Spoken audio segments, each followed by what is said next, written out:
नमस्कार, मैं मेघा हिंदुस्तानी स्वागत करती हूँ आपका माटी के लाल पर।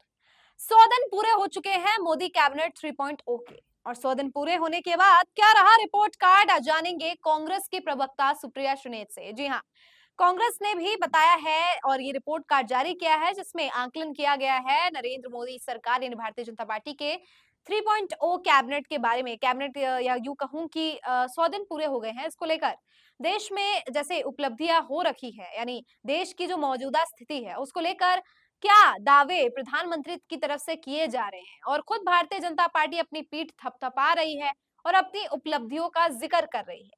लेकिन क्या ये सच्चाई है? क्या जैसे कि टाइम्स नाउ और बहुत से ऐसे चैनल्स प्रकाशित कर रहा है कि किसानों को लेकर बहुत सी चीजें की गई है, बेरोजगारी मिटाने के लिए स्किल डेवलपमेंट में करोड़ों रुपए खर्च किए गए हैं और बहुत से ऐसे सेक्टर्स में काम किया गया है, लेकिन क्या प्रधानमंत्री नरेंद्र मोदी के नेतृत्व वाली सरकार में सचमुच काम हुआ है या केवल प्रचारों में करोड़ों रुपए बहाए गए हैं? असल सच को जानिए।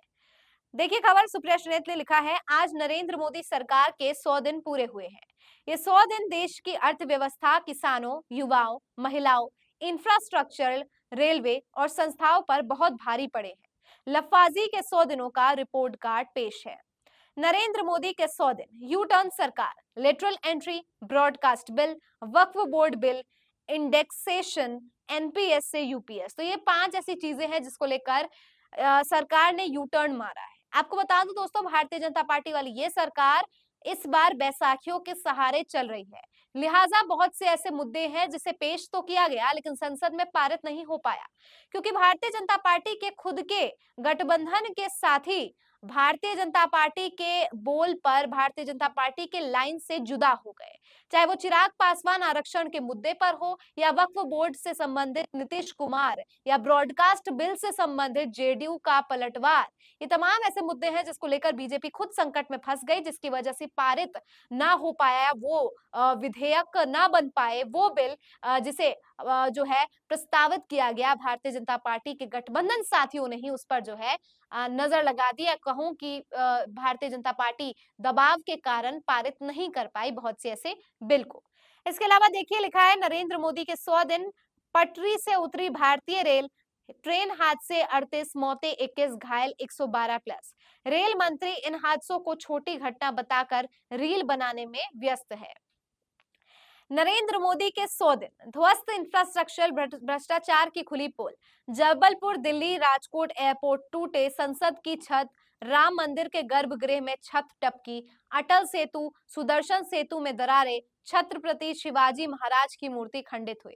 दोस्तों, जिस तरीके का भारतीय रेल की स्थिति बनी हुई है, आए दिन कुछ ना कुछ घटने की खबर आती है। ट्रेन रनिंग टाइम से 9 घंटे 12 घंटे देरी से चलती है, पटरी से उतर जाती है, कभी सुरक्षा के लिहाज से बहुत असुरक्षित होती है, कभी पानी, स्वच्छ पानी, हाइजीन तक मेंटेन नहीं होता, खानों में कॉकरोच जैसी तस्वीर सामने आती है। वंदे भारत जिस दिन चलती है उसी दिन भारतीय जनता पार्टी के जो गुंडे हैं उनके द्वारा दबंग की खबरें नजर आती है। तो ये बात को प्रमाणित करता है कि कैसे बीजेपी के नए कार्यकाल में भी हालत वही पुरानी वाली है, यानी भ्रष्टाचार हो रहे हैं और किस तरीके से कभी सड़कों में दरार, तो कभी राम मंदिर के गर्भगृह से पानी टपकता है, कभी छत्रपति महाराज शिवाजी महाराज की मूर्ति खंडित होती है तो प्रधानमंत्री 2 आंसू बहा लेते हैं। लेकिन क्या आंसू बहाने से सच्चाई बदल जाएगी? क्या जो आप दिखाना चाह रहे हैं कि या जिस तरीके से आप गलतियां खुद करते हैं, भ्रष्टाचार खुद करते हैं, कंपनियों को उनके अनुभव और उनके कार्यशैली के आधार पर टेंडर न देकर अपने पूंजीवादी मित्र या अपने पूंजीवादी मित्रों के जो वेंचर कंपनीज होते हैं उनकी सहायता करना और सहायता के बदले अपने राजनीतिक महत्व, राजनीतिक मतलब निकालना इस तरीके से करते हैं, तो क्या ये देश को खतरे में डालने जैसा नहीं है? इसके अलावा सुप्रिया लिखती हैं, 26 आतंकी हमले हुए, 21 जवान शहीद हुए, 29 जवान घायल हुए, 15 नागरिकों की मौत हुई, 47 नागरिक घायल हुए, लेकिन प्रधानमंत्री के मुंह से इन शहीदों के लिए श्रद्धांजलि का एक शब्द नहीं निकला। महिलाओं के खिलाफ अपराध बढ़ा, अपराध 104, पीड़िताओं की संख्या 157। मोदी बेटियों को बचाने के बजाय सिर्फ आरोपियों को संरक्षण देते हैं, जैसे कि आईआईटी बीएचयू का एक मामला जो काफी ज्यादा सुर्खियों में आया। इसके अलावा पेपर लीक, परीक्षाएं स्थगित, नीट परीक्षा में धांधली, paper NEET, UGC NET paper leak, परीक्षा रद्द, ज्वाइंट सीएसआईआर, यूजीसी नेट परीक्षा स्थगित, एनसीईटी पेपर लीक, बहुत से ऐसे पेपर लीक के मामले जो है कॉमन हो गए।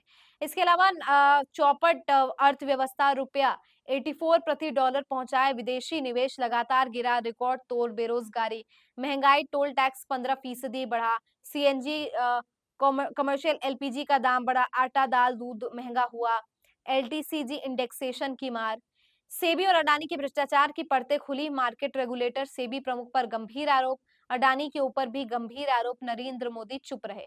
सेबी को लेकर अभी पवन खेड़ा ने बहुत से ऐसे खुलासे भी किए हैं जिसको लेकर जो है भारतीय जनता पार्टी की नींद उड़ी हुई है। इसके अलावा चीन के अतिक्रमण पर खामोश, लद्दाख के लोग आक्रोशित सड़कों पर, लद्दाख के लोग दिल्ली के लिए पैदल मार्च कर रहे हैं। 21 कोर कमांडर लेवल की मीटिंग के बावजूद अप्रैल 2020 की स्थिति बहाल नहीं हुई है।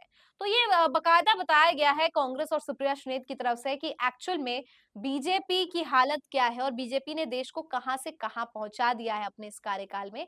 तो ये थी बीजेपी की रिपोर्ट कार्ड जिसमें महिलाओं से लेकर बेरोजगारी, बेरोजगारी से लेकर महंगाई, महंगाई से लेकर चीन अतिक्रमण से लेकर सेबी प्रमुख की नियुक्ति, ये बहुत से ऐसे मुद्दे हैं, सब ऐसे मुद्दे हैं जिसको लेते हुए रिपोर्ट कार्ड तैयार किया गया है। अब आप बताइए कि कांग्रेस ने जो रिपोर्ट कार्ड रिलीज किया है इसको 100 में से आप कितने नंबर देंगे? फिलहाल मुझे दीजिए इजाजत और देखते रहिए माटी के लाल। धन्यवाद।